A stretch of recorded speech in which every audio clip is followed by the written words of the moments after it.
Everyone, welcome to the challenge for day 3 of the 5-day challenge.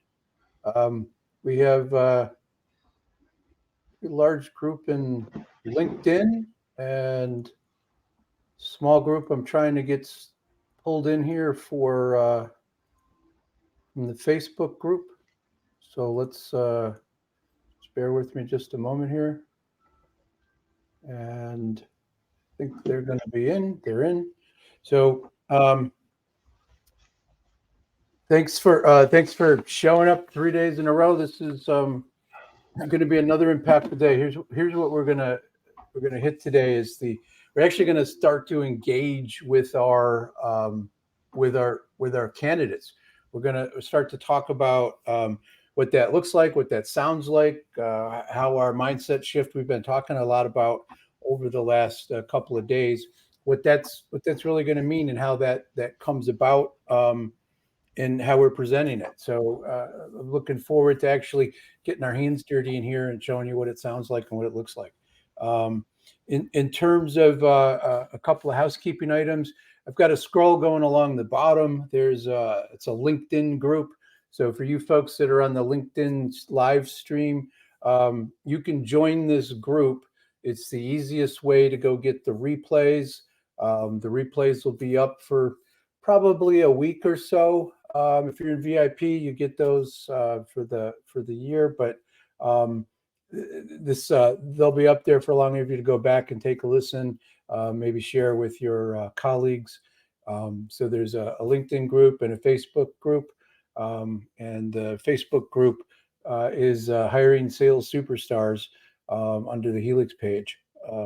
So those are the housekeeping issues I wanted to share. I'm also posting uh, some of the other content, some other ideas in those groups.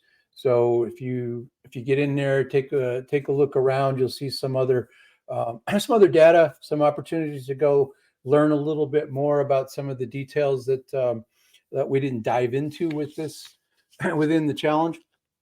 So that will be helpful. There's another aside. I do a podcast, so it's called Sales and Cigars, and I'm kind of mixing. I'm changing that up here, effective in September, and it's going to be Sales and Cigars with CEOs. So if you have a CEO colleague, a friend, somebody that's running your business that wants to have a conversation about sales, it's really what it is. It's a conversation that we walk through, it's about the things that I enjoy, sales and cigars. So if they're a CEO and they have a passion around cigars, it's perfect. The cigar part is not required. Um, the So we talked about the reason for doing this challenge. I mentioned that every day that I'm trying to help elevate the sales profession and helping business owners get their sales talent and aligned with what they want them to do, so that strategy that the business owners had will be able to be executed by the sales team. Have sales managers that are in place that know how to support, motivate, and coach the sales team. And that's what these tools will allow you to get: salespeople, sales managers, and even sales leaders. We have this dialed in so that if we're looking for that VP of sales or senior sales leader there, that we can look at that and how they think about strategy, how they think about tactics. Do they have those skill sets? And we can help identify that. So today we're gonna dive into the templates. We're going to dive into the techniques. One of the things that my team's telling me today, there was a little chat back and forth from some folks that have a little concern about this idea of not sharing. We keep coming back to this, not selling the role, not selling the company, and is that really the right thing to do? And so we'll talk about that. Somebody was concerned about being rude or aggressive. I'm not sure where we got that, so I'd like to I'd like to address that as we move through this. So one of the things that we're gonna talk about today is how we have these conversations, how we have that phone screen, how we set it up. And I think a way to frame that for everyone is the communication that we have is divided up into three sections, right? And words that we use to communicate, that makes up 7% of what we communicate. It's the smallest portion of how we communicate. So using the right words is important, but it's our body language that has 55% roughly of how we communicate, and then it's our tone, it's how the energy we're bringing to this conversation that makes up 38% or so.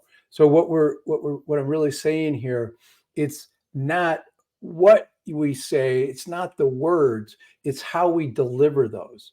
And there's a couple of ways to think about this. But if we have that, if we're standing up when we're talking to somebody, and there's a lot of salespeople here, there's business owners that have made sales calls, and the idea, if we've got the right energy when we're doing this prospecting call, or when we're having a sales discovery call, like right now, I'm standing. It allows me to have more energy. I have a tendency to use my hands and talk, and I try to keep my hands down below the microphones. They don't keep bumping into it. But that allows us to bring that energy and that emotion in. So being able to, when we're going to have these conversations with the candidates, and you'll hear the phone screen today, that it's really important that we're in the right spot, that we're communicating effectively. So it's words that I'm going to give you, but it's also what you're bringing to that. So that tone comes out of the body language. So if we're up, we got some energy, and in that tone, we can say the same thing in multiple ways. I mean, I can tell somebody to go screw off 6 or 7 different ways. And it sometimes it sounds jovial and fun, and it's like we're with their buddies. And sometimes it could sound serious, right? And it can be aggressive. So we don't want to go there. We want to be on the other side of this. And we want to have this professional, polite approach. And we want that in our tone of our voice. So really think about that. I know in my personal life, I can get into trouble on the home front if I bring the wrong tone to a conversation with my wife. And she's 100% right. I don't necessarily think about it. And when I'm not thinking about it, the wrong tone comes out, and it completely screws up the conversation, completely changes things. So I think that's something that I've learned that the hard way. And I was talking to one of the VIPs yesterday, that we've learned over time that being able to say something in a nurturing fashion, right, is how I was coached early on in my career, is that if you could say whatever you want to somebody to a large extent, but as long as we say it with the right tone and the right presentation, the right energy, so that they know we're coming from the right spot. So I hope that helps frame this up, that where we're going to go with this today is going to sound a little different. It is going to be different. I've been talking about that for the last couple of days. So, and I can tell you that when I had started doing some work with a security firm, and the generalist, the HR person who ran this the HR program and a bunch of other things for the company. She had concerns about how we go about this, and what that looks like, what that sounds like. And it took her a couple of times of listening to how I did it for her to realize, oh, we're not being aggressive, we're not being rude. It's really, this makes things go faster. It's more clear for the candidate. They know what the next step is. I know what the next step is. So there's no danger of miscommunication. So again, today what we're going to talk about is the templates that we use. We have those ready. We build those into our structure so that it saves us time. and you'll see that these templates are short and concise. So we'll have those. The VIPs get a copy of those. What I would suggest is that as I scroll through these slides, if you either scribble it down or take a screenshot as we're talking, this will help you capture them. We're going to talk about a particular type of a predictive assessment. I know there's lots of thoughts about assessments out there. This is the tool that really saves us time in the process of hiring, and we'll get into the details of this a little bit. It's a great tool, and then we're gonna talk about the phone screen. We're going to kind of give you an example of it, and I'm going to tell you how the framework works. So those are the objectives for today, and I'm going to kind of just jump right into it. So again, here's an opportunity for you to take do a screenshot or take some notes.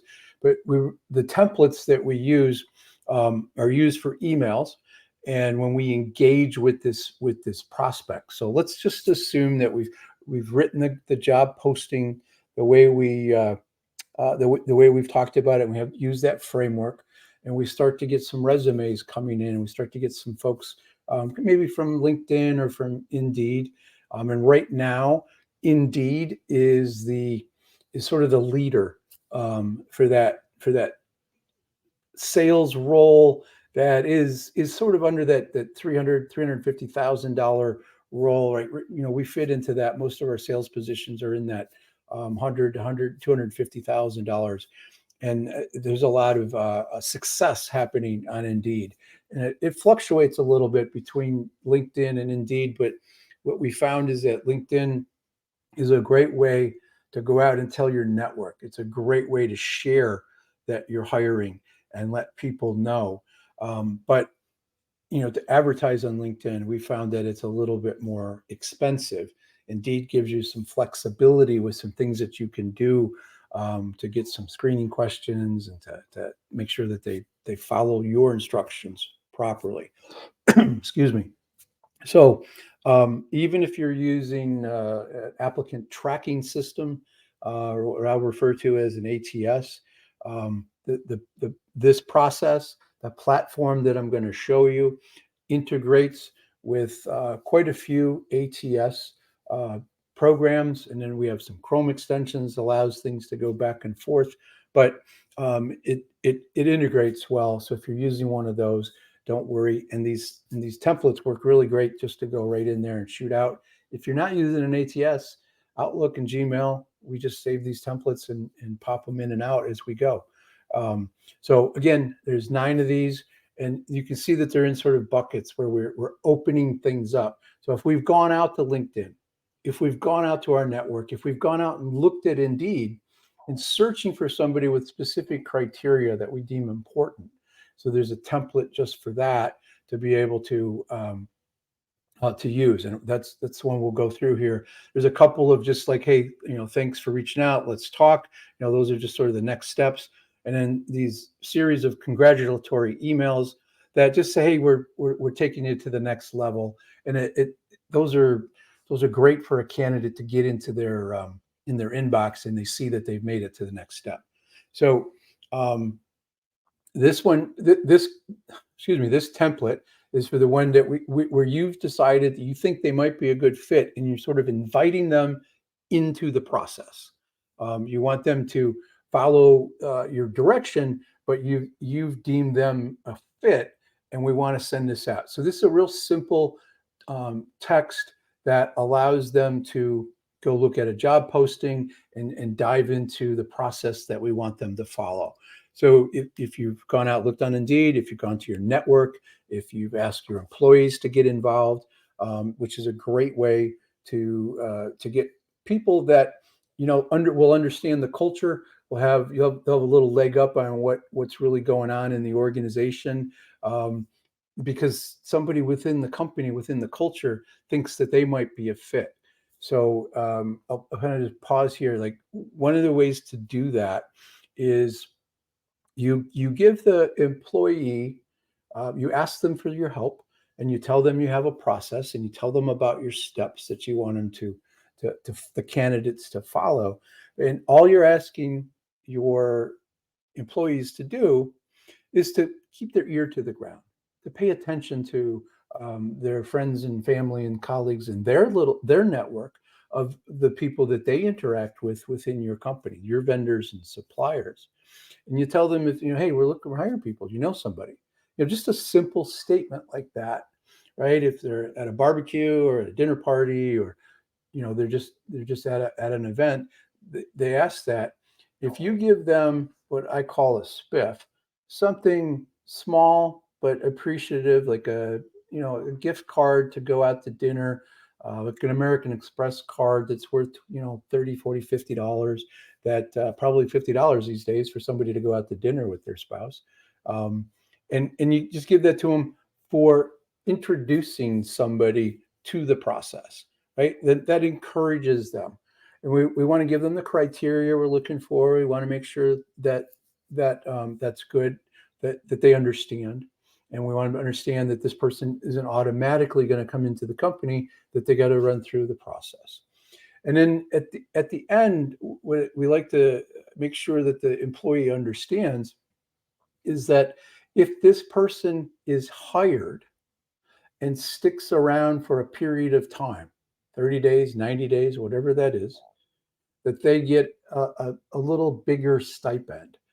Maybe it's a check for $300 or $500, and it's sort of a big deal. It's presented to them for like bringing in the new Stephanie, the new salesperson, and we're presenting to Bob, our loyal employee, this check for introducing Stephanie to the organization. It sort of builds that culture thing, makes everybody feel like a team, and it allows you to expand that network. So that's just a little tip. So this is the kind of email that we would send out to that in that situation. Here's a couple of thank yous for getting back to me. We're interested in taking the next step. Thanks for sending your resume. Can we talk? Right? Whatever the appropriate context is, we have a template for it. And it's not brain surgery here, right? But we have these done. They're easy to just copy and paste in. And if you notice something about all these templates, they are short, simple, to the point. We're not wasting a lot of time. It's not verbose. And, most of these are like a couple of sentences long. So, thanks for applying. Can we talk? Right. This is when a more traditional path, hey, we would love to see you, to do a phone screen with you. And what we're looking for with a phone screen, and I'll get into this a little bit later, but we're with the phone screen, we want them to do certain things, right? With the phone screen, we want them to be prepared. So we set an appointment with them, a calendar invite. We want to make sure they accept that invite. So we want to make sure that they have we have their email address that works, and we want to make sure that we have their telephone number, because we're going to place that phone call, not them.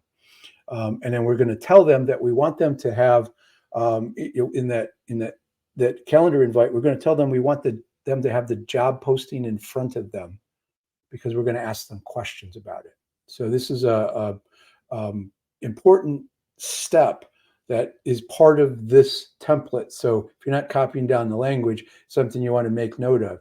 With the phone screen, we want to tell them in advance that they need to have the job posting, whatever that, or they got it from Indeed or LinkedIn, wherever you posted it. So that's scheduled in here. And then we just have a couple of additional email templates here that allow you to simply get them they're going to the next level, that we'd like to do the follow-up interview. We'd like to schedule the interview. We'd like to do the video interview, right? And these, again, very simple. You're just trying to leave enough time for somebody to take a quick screenshot of these if they so desire. So I hope those templates are designed to help you save time, be consistent, and all we're doing is plugging in dates and times and names. It's really that simple. We use our CRM system to send these emails out and to track our candidate hires when we're working with a client. We have a process built into our CRM that allows us to track this. And it's just really all the data is loaded in there. We have their resumes and their assessment and the notes. And then when we're all done, if they come to the final interview and we're going to make them an offer, have one spot where all the data is, right? So if you have an applicant tracking system, that's great. If you don't, CRM sometimes work for that. So the who does what worksheet.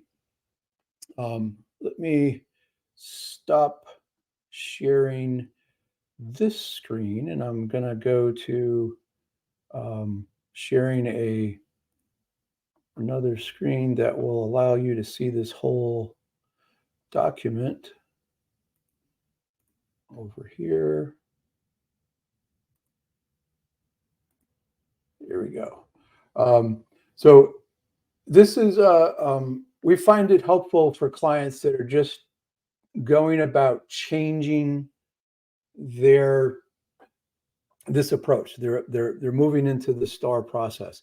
And there's a couple of people involved in the process, right? There might be a sales manager who's involved. There might be an HR, an office admin person, right? There might be some other folks that are part of the interview process. So what this document is designed to do is who does what and when. And this can be used in a variety of different ways. It can be used to like just document this on the front end so everybody knows what they're supposed to do. It can be kept on a server and updated as somebody moves along. We use it, we've built this into our CRM so that the steps are all identified and we know when something's been done. But you can see here, there's a few steps involved. So just some of the logistics here to think about. Who's posting the ads? Where are those going? Who's responsible for the email templates, right? When an assessment is received, like what happens next? Who's doing that?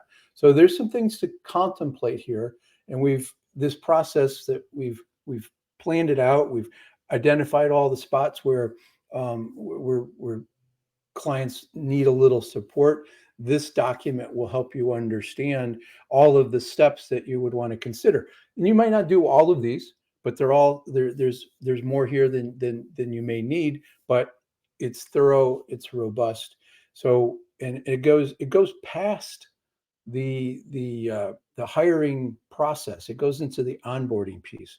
If you notice here that we're talking about their goals for the first or second week, they're talking about who's going to tell them what in the hiring process.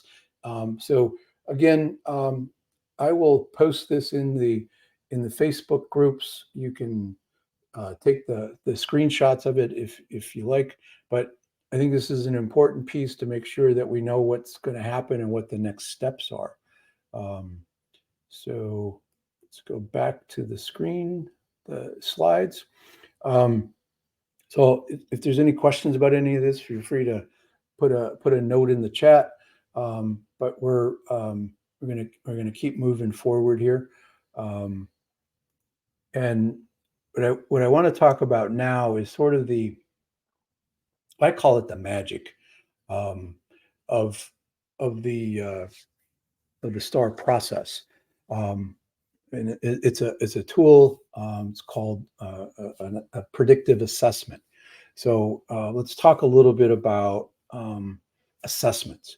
And I think that what the question we want to ask ourselves is, what are we trying to measure with our assessment? What's important?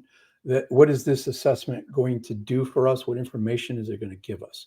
So I'll tell you a story. I worked for a company that required everybody who was employed after they were hired to take this assessment, and it was a predictive index. And what it did was help management, it helped each other understand how we communicated. It helped us understand how we think and the best way to manage folks within the organization. And the company was real serious about this. It had everybody's assessment results that were put in a big binder, and that big binder was accessible to everybody. We just had to go into the office manager's office and say, hey, I want to look at Rick's assessment. And we'd all been trained on what it meant. We'd all been given an overview, but the office manager was knowledgeable about it. So there was usually a conversation like, "Hey, what's going on? What are you trying to figure out?" And this gave us great insight to understand what was going on. So the situation I was in, we'd be in a leadership meeting sitting around the conference room, and the owner would go around the table and ask, "So, hey, this is an issue. What do you think?" And he would go around everybody at the leadership table, and he would skip over this one gentleman every time.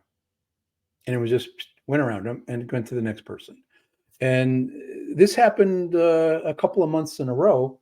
And I didn't really understand it because, it'd come to me, I'd give him my thoughts, and it's like, "Hey, I'm basing this on my gut or I'm basing this on facts." But I was free to give him my thoughts. And after the meeting that second month, I went to him and say, "Well, what's going on with him? How come he doesn't ever answer? And more importantly, you never ask him." And he's like, "Oh, let's go look at his assessment." And it it was interesting that we understood that this man had the need he had to go think about what was asked of him. If it was anything other than like a quick yes or no type question, he needed some time to process. He needed some time to really put some thought into it to feel confident about his answer. And that was just something that we needed. And it frustrated the crap out of me because I would go to him. He was the head of the research department. He was an engineer. And I'd go ask him what I thought was a simple question. Does the thing do this? And he would give me either some smart ass answer or not be able to really dig into what I'm trying to get to. So once I understood how he thought and what he needed to be able to be confident and give an answer, it made sense, right? Whether I like it or not is different. But the fact is, I understood it, and it made the communication piece easier and more. We were more effective because we didn't expect people to do things that they couldn't do. That wasn't fair to ask them to do. So there's a variety of different assessments out there. You have things like Wonderlic, who's looking at people's intellect and if their intelligence, and this is important for certain types of roles, especially around sales. If we have a technical thing, can somebody manage the high-end data that's coming through and process all of that and be smart enough to go through that? The other sort of that's cognitive abilities. I think Caliper is another one that people's probably heard of. And then things like Myers-Briggs and DISC are personality assessments. And these are great for giving us insight into individuals and how to manage them, how to talk to them, what's important to them. These are all terrific assessments. And, then you have like PI and Acumax or behavioral. And these give us similar findings to personality assessments. So again, all great stuff. But when it comes to salespeople, when it comes to their approach to sales, what they're doing, and they're all the behavioral and personalities are loosely based on DISC's findings. That's sort of a fundamental piece. And if when they're looking at salespeople, and there's often they're pretty accurate, but what they're doing is benchmarking what that individual does in a social situation and saying that they would be a good fit or a bad fit for a sales role. It's a data point. It's a piece of information that has some level of accuracy, but it's a benchmark. So what I mean by benchmarking is if somebody's good at a networking event, if somebody's good at a cocktail party, and they're an extrovert and they can go work the room and they can go around and have conversations and be the life of the party. All right. My wife has a coworker who's great at schmoozing and moving around and being the life of the party. But his role is to go do some business development work, and he's kind of sucks at that. And that's because he's great at those social behaviors, but when it comes to coming to the office on a Monday morning and picking up the phone and making some dials or going out and engaging somebody and having a prospecting conversation and doing strong discovery and consultative work, there's a disconnect there because of the benchmarking component. So I think they have a place. I think they're great. The other thing about assessments is that some people just like, oh, we don't do assessments, they're illegal, gets people into trouble. And I'd like to kind of dissuade people from that way of thinking. Assessments are not illegal.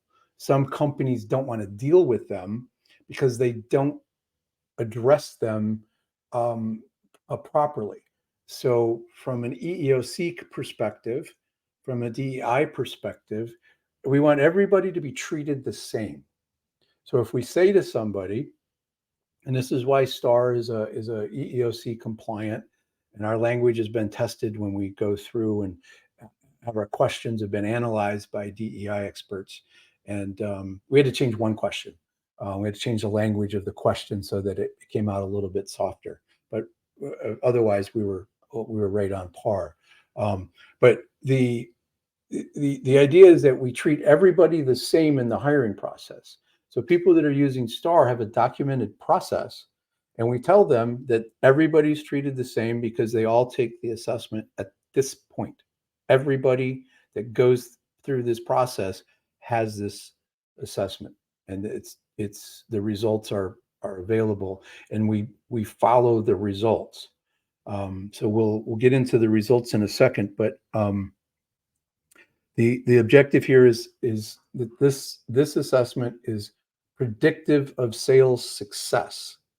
And predictive, I mean that we've got every 5 years we have a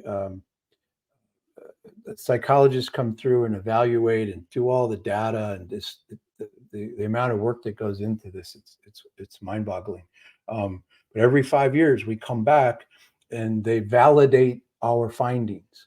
So we have that document if anybody wants to see it, the validation of it. And it's a great way to evaluate any assessment as to the validity documentation that they have. But the predictiveness has a variable to it. And over the last 29 years, it varies from being 91 to 92% successful at predicting success of a salesperson. And success means, the way we define it, is that salesperson will rise to the top half of your sales organization within a year. So if they're recommended by the assessment, and we've configured it all correctly, they will rise to the top 0.5% with a 92% predictive accuracy. The other side of that coin, which I find actually more interesting, is that if somebody goes ahead and hires somebody that we're saying this is not a good fit, and I've had this struggle with clients, 75% of the people that are hired that are said not recommended, those folks fail in 6 months. And the sad thing with that is that they've been hired, we recognize that they're not going to work out, and they keep them anyway, which costs even more money.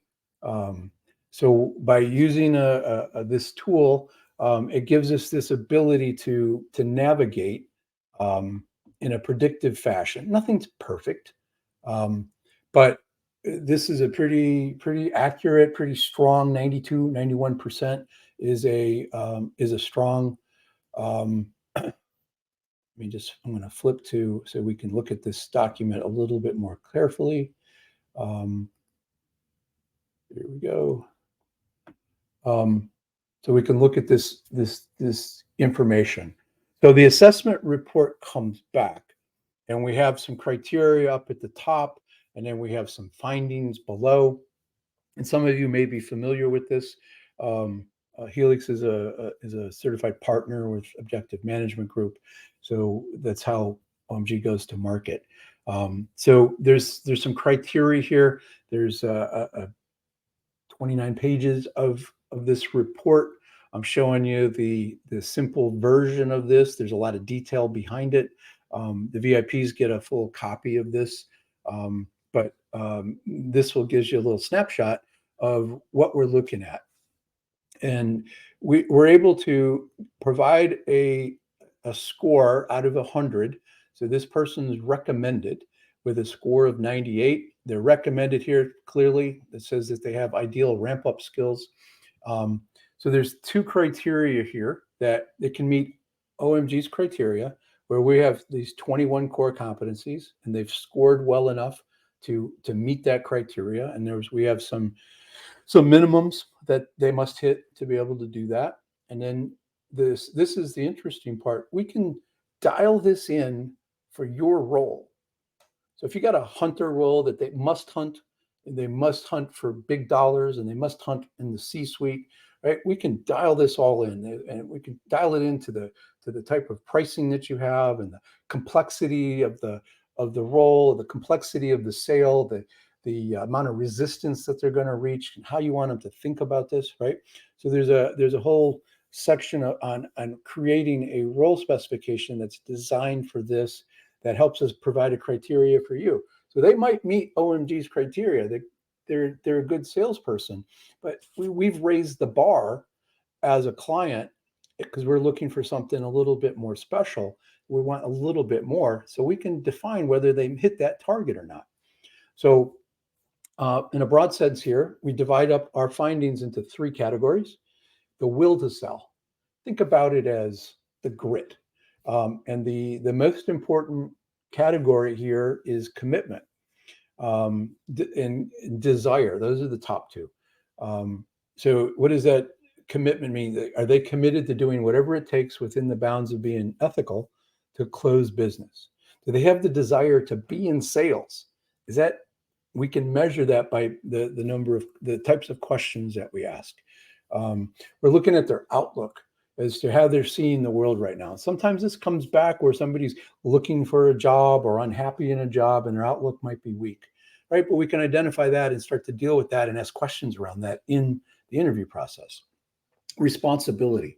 This is something that I struggled with early on, believing that this was 100% accurate, and I made mistakes, right? Like questioning that this was accurate. And soon as I hired this person, it was 3 weeks later, he started making the excuses, because that's what responsibility means.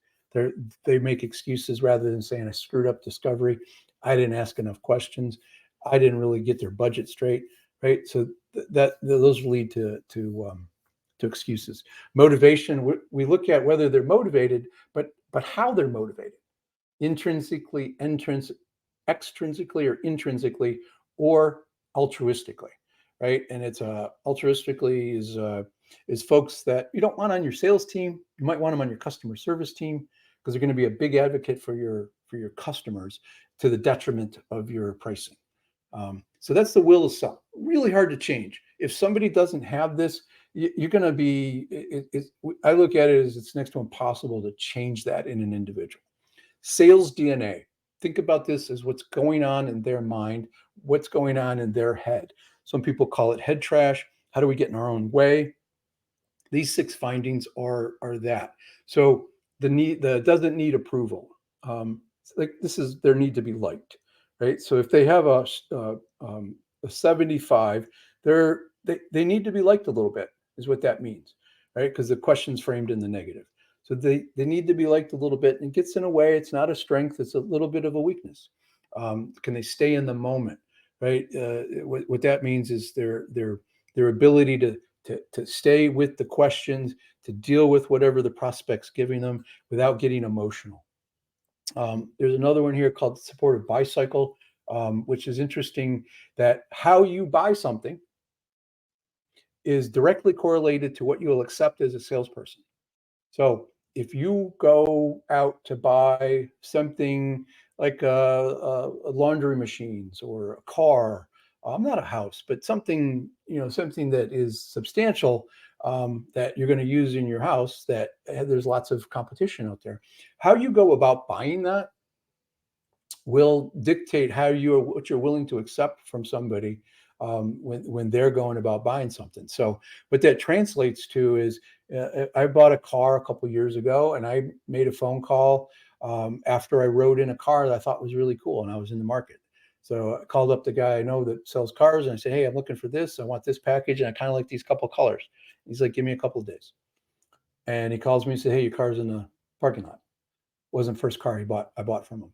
I'm like, all right, I'll be there on Saturday. And I looked at the car, walked around it, sat in it. It was the same thing that I felt before, had the same package, went in and signed the papers and bought the car. I mean, that's just, I didn't do a lot of research because I knew what I wanted. Other people will do a ton of research. They'll go out and, you know, look at every store. They'll go out, go shopping. They'll go online and do things. Nothing wrong with that, right? It's how somebody processes, but it will get in their way of accepting, you know, let me think about that, Mr. Salesperson. That's great, but I need to go shopping, right? And somebody like, oh yeah, that makes sense if they have a low supportive bicycle. Their ability to discuss money, right? If they have that and you sell a high ticket item, going to be a problem. If they have that in combination of need to be liked, wow, they're really going to struggle to ask the right questions. And handling objections is really about handling rejection is really about their ability to recover from somebody telling them no. Does it take them a day? Does it take them an hour? Does it take them 3 months? Right? This is a problem for salespeople if it takes a while to recover. The tactical findings here are what you think about it when you think about sales skills, right? If you want a hunting role, they better be a damn good hunter. If you need somebody that's going to have a complex B2B sale, they better be able to be consultative in the process. They better be able to sell value. They need to be able to qualify.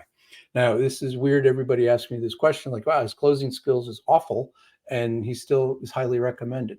So the way we look at that is if you do all of these other things really well, you go out there and hunt, you're talking to the right people, you can build a relationship, you can sell consultatively, you can talk about value, and you qualify the crap out of people. The closing usually takes care of itself because you're not talking to the wrong people. You're not talking to them about things that they can't buy because you've qualified them. So the closing score is probably the lowest rated finding here. It's important, it's interesting, but it's not a do or die. So then we also look at some other findings here that, you know, whether they're coachable or they're figure it out factor, how long they're likely to be with you, you know, and then there are some other findings that we find interesting. And then do they have any intangibles, right? Do they have a lot of recognition in your marketplace? Are they well known, right? And these are just things that are aside. We're just giving data points here. So there's a lot of information here. We're not going to go through all of this, but I did want to share this tool. And the cool thing about the tool is that it gives you all this data to go poking around when you're doing an interview, right? And this document actually gives you questions that you can ask a candidate during the interview process to validate your findings, for you to be sure about these things. And it gives you the question, and it gives you the let me just cancel out of this. It gives you the answer that you're likely to hear because it's a weakness, so that you have some way to sort of correlate the data and confirm and deny. So that's the assessment tool. I think of it as the magic of the process because it shortens the cycle. You know, I went through the 92 and the 75% validity. We have this validity rating that I'm happy to share with people if they want to read a big old document. So the tool shortens the cycle. It makes it really clear, like, because we don't want to talk to people that are going to be a waste of our time, and that's what this does. And we put it at the front. As soon as we get a resume, everybody gets it. Everybody gets. They take it online. It takes them 45 minutes at most. We tell them if they spend 47 minutes, they're wasting time. The first answer that comes to your mind is usually the honest and right answer to provide. So is it a test? Is it a step that they have to do? Do some people not want to do it? Absolutely. Some people like, I don't want to jump through this hoop. I don't want to do this. So the question I ask a client at that point is like, you know, if we're going to ask them to do something when they're supposed to be on their best behavior, when they're looking for something from us, how are they going to behave when we want them to make, you know, 25 outbound calls every day and go see 12 people every week, right? That is sort of indicative of what you might see in the process of how they really operate. So I want that to be clear that it is by design a step there that we understand, but it's EEOC compliant because everybody's getting treated the same way. And I'll have some links to some things that you can go do. You can try these. You can get a free sample, right? There's lots of things we can do to help you understand this. So phone interviews. Let's jump to the phone interview. Here's how we do a phone interview. It is designed. I do them like I block out 4 of them in an hour. I block myself 15 minutes for a call that should take me 10 or less minutes. And I call them. I schedule this call with them. Everybody gets a calendar invite. I frame the call with the candidate on when I open it up, and you'll see the language I use in a moment. But what I'm trying to do here is put some pressure on the candidate early in the process. I want to see, can they think on their feet? How do they behave when they're on their heels, right? I'm taking the control of this interview from the giddy up. I want to hear how they think. I'm asking specific questions that I'll show you what those are and how I score those, so that there is some objectivity to this. There's some ways to make notes on this. If somebody really does a great job or does a terrible job, it's all there. So let me show you again, this is the mindset here. We're looking for the steps is that there's an introduction to this. I'll show you this. Then I'm looking to understand their experience with the criteria that we're looking for. I'm asking questions to see if they match up with what I described in the ad. And I'm going to ask them to tell me that. I'm going to ask them to share with me how they think they match up to the ad. How familiar are they with my marketplace that I'm looking for them to step into? Do they have any ability to build rapport? Are they friendly? Do they have a professional demeanor about them on the phone, right? Did I wake them up? I literally had a call with a candidate a couple of weeks ago. It's 10:30 in the morning. Call the guy. I woke him up 10:30 in the morning. No joke. And I said, we had an interview. You accepted the invitation. He goes, no, that's not me. I'm like, all right, thanks. Right. So I saved myself about 9 minutes because I got off the phone real quick. And he reached back out later that afternoon once he realized he screwed up, trying to get back into the fold. But that was a deal breaker for me. So we're looking at how they handle some objections and some of their technical experience. So we're really referencing the job posting in the ad, and I'm asking them that on the front end. I've told them I want them to have the job posting because I'm going to relate all of this to them. So the script is really this. Hey, I'm going to pretend I'm calling a guy named John. So hey John, it's Walter Crosby. I'm phoning about the position you applied for at ABC Company. This will be a really quick call because I got several candidates I need to speak to today, and I'm only going to bring in 3, and I'm talking to 6. So what the goal of this call is for me to figure out if you're going to be one of those 3. So you ready? Now I can do that in lots of different energy. I can do that with different tone, but I want it to be friendly. I want it to be relaxed. I want them to understand this is my phone call and I'm going to ask questions, right? But I want to see how they react. So that's you can take a screenshot of that, but that's really the script that I use. And the numbers vary, right? 6 to 3, 4 to 8, whatever it is, right? And it doesn't really matter because I'm talking to those 4, and I'm just trying to get them to understand that they need to be on their game, so to speak. So let me share this this actual tracking tool that I use for scoring. So this is real simple. I have the script up at the top, so I can share this with a client and they can plug and play what they need to put into this.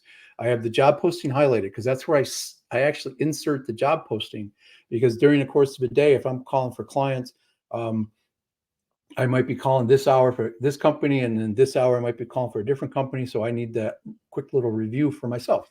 I'm looking to see if they have that rapport, that warmth. Can they articulate really well? Are they struggling to talk like I am right now? Right, but can they be real crisp and clear and with their answers? So I'm just circling those, and then at the end, I'll come back and give them a point for that. So, first question: do you have your job posting? Yes or no? And I actually take a point away if they can't follow directions.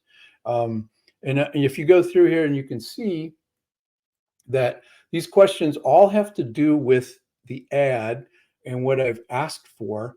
And again, these can be modified a little bit based on your specific criteria, but all I'm trying to figure out is can this person follow directions? Can they articulate? Are they familiar with the job posting? Are they one of those people that are just peppering everybody with resumes? And can they convince me that they have a decent presence on the phone? And then I have it at the bottom. I do ask a couple of questions sometimes around their sales cycle to kind of make sure that we have somewhat of a fit. And at the bottom, I have the script that I use to explain what's going to happen next, right? So it's like, I'm thanking them for their time. That's all I really need today. Appreciate what you taking the time. Here's what's going to happen next. If you hear from me or my assistant by Thursday with an email, you will have made it to the next step. If you don't hear from me, you didn't make the cut, and I wish you well. And then I pause just for a moment because I want to see if they try to get some question in. I want to see if they do something, or if they're just going to be really passive. Right. And I'm looking for that. Like, hey, well, so how did I do? Or, what's what happens if I don't make it, or what happens if I do make it? Right. They just give me something. Then that tells me that they're interested. They have that desire to move a little further and a little faster.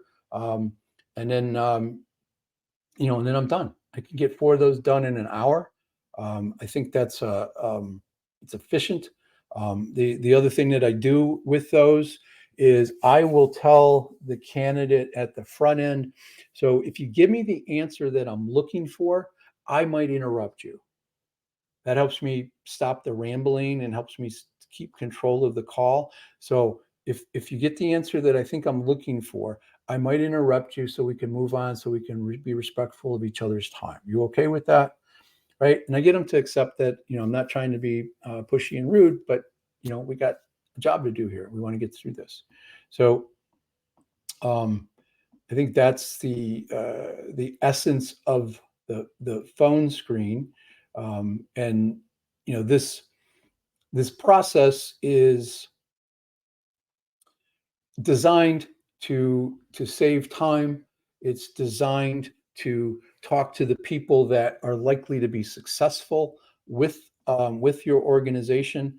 So if you have questions around that, if you have concerns, again, body language, tone, really, really important here to make sure that we're going about this professionally and politely, but it's really about control. And if you think about a sales process, when we're talking to a prospect, we're looking to gain control of this conversation. We're looking to understand things, and this process parallels that, because we're trying to qualify and disqualify candidates quickly. We don't want to waste their time, and we don't want to waste our time. And we want them to be clear about the picture. So if I get somebody past the phone screen where we go into the interviews, and we're going to talk about this tomorrow at length, we have some structured questions we're going to talk about. And some of you probably have great questions you already asked your candidates. We're going to show you some that take away bias. And we all have bias. It is what it is. But we want to try to minimize that with some objectivity in our questions. I like to think about interviews with testing a salesperson as to how they think about sales. Do they have the business acumen to understand their prospects? Do they understand their current customers well enough, right? Can they explain to me why they're a customer? Can they explain to me how that customer makes money? Can they explain to me that they have that business acumen that we're going to need in our role, because we're selling a B2B complex sale most of the time. And our sales cycles could range anywhere from 30 to 12 months, 30 days to 12 months. And we want to make sure that they can stick through that. So questions get tailored to the job and the role that we're trying to fill. But I'm going to throw some ideas at you. I'm going to give you some sample questions tomorrow. We'll review anything else that pops up. So if you got questions, let me know. We covered a lot. Those templates just make things go easier and faster and allow our team to handle details that so that we don't have to, right? Where they just know the steps and we document all of this. The assessment's a wonderful tool. If you're using assessments, that's great. This one we use a little bit differently. It's another data point. Phone screens.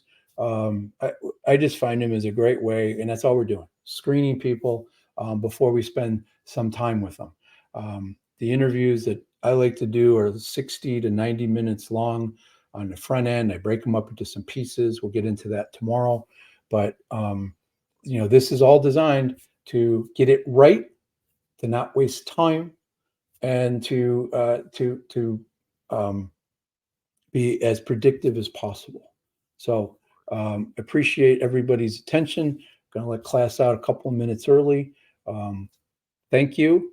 I'll see you tomorrow. Don't forget to go look at the LinkedIn groups and the Facebook groups as a place to go get replays and some other cool stuff I'm dropping in there so that you have some additional materials. So thank you. We'll see you tomorrow. Look forward to it. Bye-bye.